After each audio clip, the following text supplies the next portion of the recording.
Hello everyone, this is Anish Chetan. I am from Telangana state. Today I am going to speak about absolute space and time. So when we hear about Newton, we remember gravity, laws of motion, calculus, and few other mechanical stuff. But we don't know about absolute space and time. It is one of the most underrated topic according to me. Uh, So now let me give you a glimpse about time and space.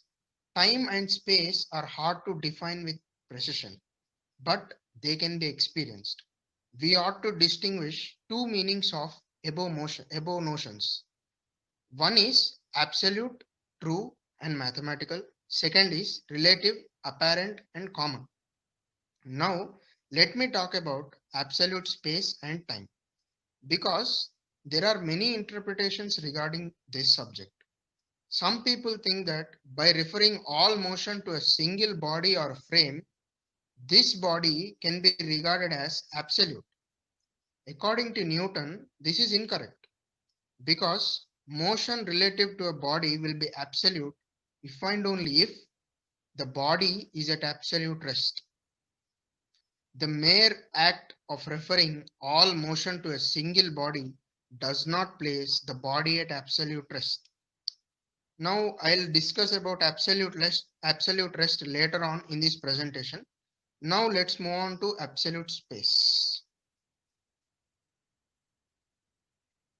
Absolute space.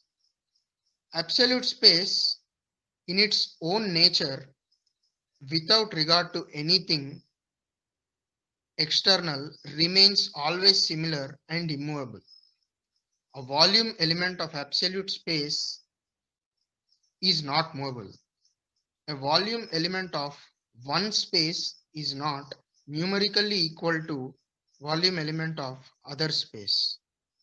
Relative space is some movable dimension or measure of absolute spaces which our senses determine its position to bodies. So now let me explain these points. Now, if we look at these first 2 points, we understand that Newton is not implying strictly on absolute space. He used volume elements of absolute space to define it. Here, according to Newton, volume elements are some dimension or measures of space which is not movable. Now here third point implies something interesting. Now let us look at this by taking an example. Imagine, uh, consider a volume element of air that is always the same with respect to Earth. As the Earth moves from one place to another, volume element of air with respect to Earth will be same. But with respect to absolute space, the volume element of air is changing. So that's what the third point depicts it. So, so now fourth point implies. In this point again, he is talking about volume element of relative space, which are conceivable and can be interpreted as measure of absolute space. The point of fact is that we should not interpret the relative space volume elements with volume elements of absolute space. They both are different. You can't interpret volume elements of relative space with volume elements of absolute space. Okay, so place is a part of space which a body takes up and is according to space either absolute or relative. The order of the parts of space is immutable. All things are placed in space as to the order of situation. Now here I'll explain these 3 points. He defined place of a body as volume or part of space taken by the body, provided the body's place can be absolute or relative. The body can be in absolute space or in a relative space. Okay. The second point implies, this is again interesting, you have to see. Second point implies that the order of parts of space is fixed, immutable in the sense fixed. Okay, if they are not fixed, the parts that move will move out of themselves. So as they are fixed, they can't move out of themselves. Okay, this, if they are not fixed, they can move out of themselves. This is looking absurd, right? So here he's setting a stage to tell us that we can't apply notion of motion to space. Through this, he declared absolute space as primary place of all things. Okay, so now here, third point. Third point implies absolute space as an arrangement of things or object in order of situation. According to situation, they are placed in absolute space. What are placed? Things or objects are placed. Okay. Now coming to next slide, absolute time. Absolute time of itself and from its own nature flows equally without regard to anything external. Relative time is some sensible and external measure of duration by means of motion which is commonly used instead of absolute time. All motions may be accelerated or retarded, but the true time is liable to no change. Changes in absolute time occur by themselves because of the nature of absolute time.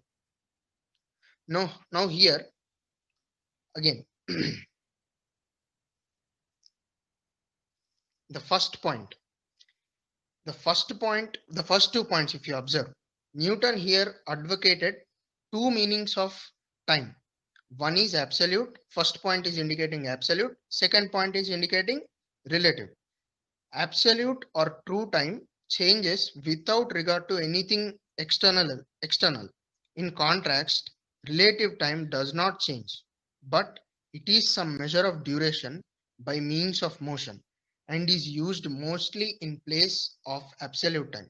So here Newton is saying that new absolute or true time, it changes without regard to anything external. It changes, like it flows, and relative time, it actually depends on something external. Okay, and it is also used instead of absolute time. Okay, now third and fourth point here implies motions happen in bodies. They may be accelerated or retarded.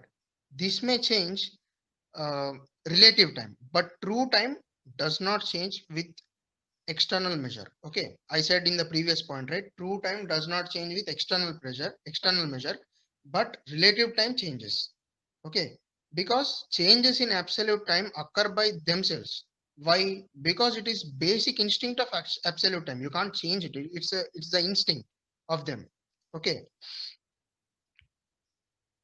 so in the next slide, absolute time in astronomy is distinguished from relative by the equation of apparent time.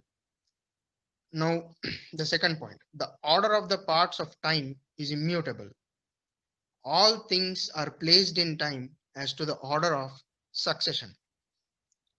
So here in the first point, he states that astronomers make corrections for the inequalities in the natural days to calculated time used in accurate time.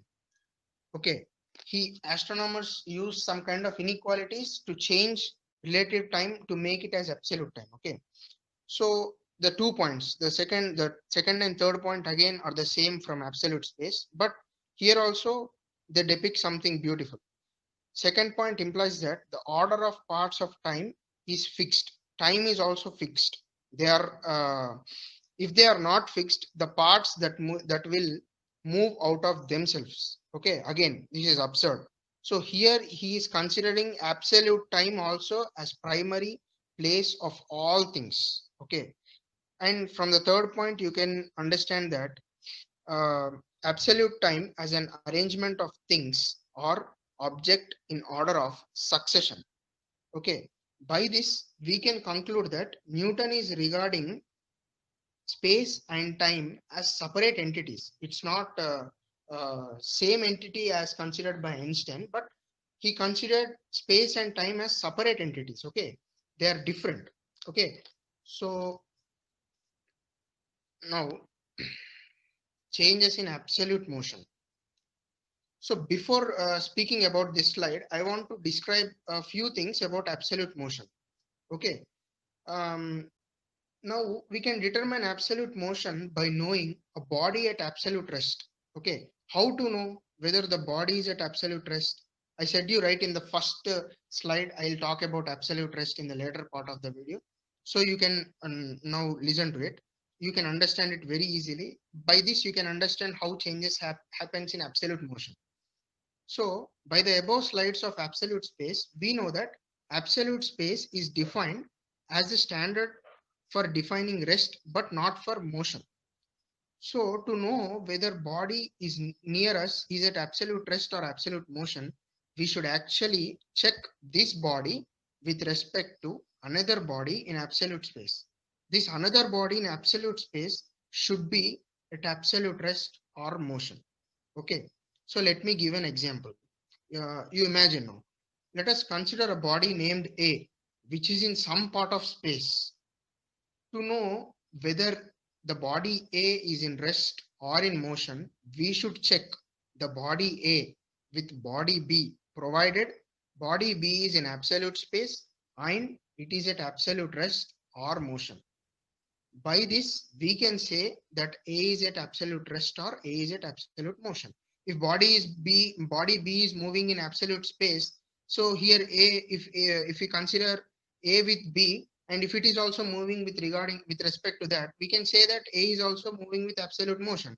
If A is at rest with respect to B and B is also at rest in absolute space, we can say that A is also at absolute rest with respect to body in absolute space. Okay, the same goes for absolute motion, relative rest. Okay, here Newton designated absolute motion with absolute space, relative motion relative motion with relative space. So now this slide, coming to this slide, any relative motion may be changed when the true motion remains unaltered. Second point, true motion always suffers from some change from any forces impressed on the moving body.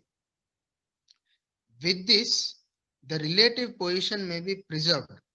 Then that conditions will be preserved in which the relative motion exists. Now again, first 2 points. For this, you have to take an example because you can understand it very easily for the first 2 points. So now consider two bodies A and B moving in a straight line. They are at certain distance from each other in relative space. Okay, it is relative space, not absolute space. You should remember that. Impress a force on body A. We can see there is a change in absolute motion of body A. Okay, but absolute motion of body B remains unchanged. Relative motion of body B will be altered with respect to A because its distance from body A will be changed. So these 2 points are implying that if you apply some pressure or some force on some body which is moving in relative space, then you would see there is a change in absolute motion of that particular body. But there would be no change in relative motion of that particular body. But if you are comparing this body with another body, there might be some there might be some change in relative motion.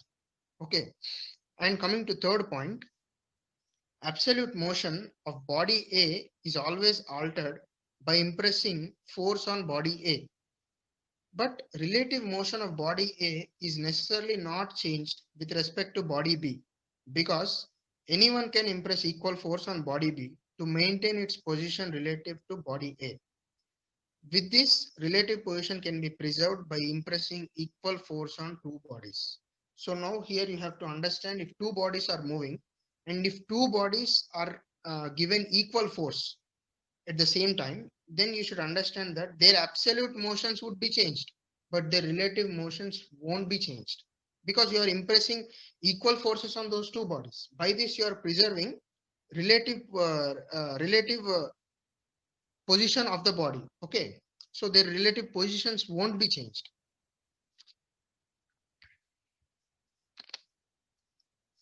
So it is always important to know when something has reached its end. But we should remember every end gives us a new start. As every dusk turns into new dawn, I want to conclude this presentation by acknowledging that man with an interesting line said by him. It is indeed a matter of great difficulty to discover and even effectively distinguish the true motions of particular bodies from the apparent, because the parts of immovable space in which those motions are performed do by no means come under the observation of our senses. And he is Mr. Sir Isaac Newton. Thank you for giving me this opportunity. And this was actually inspired from the Newton, the Principia, Mathematical Principles of Natural Philosophy, which was written by the most self-esteemed scientist of all time, Isaac Newton. So thank you again, thank you for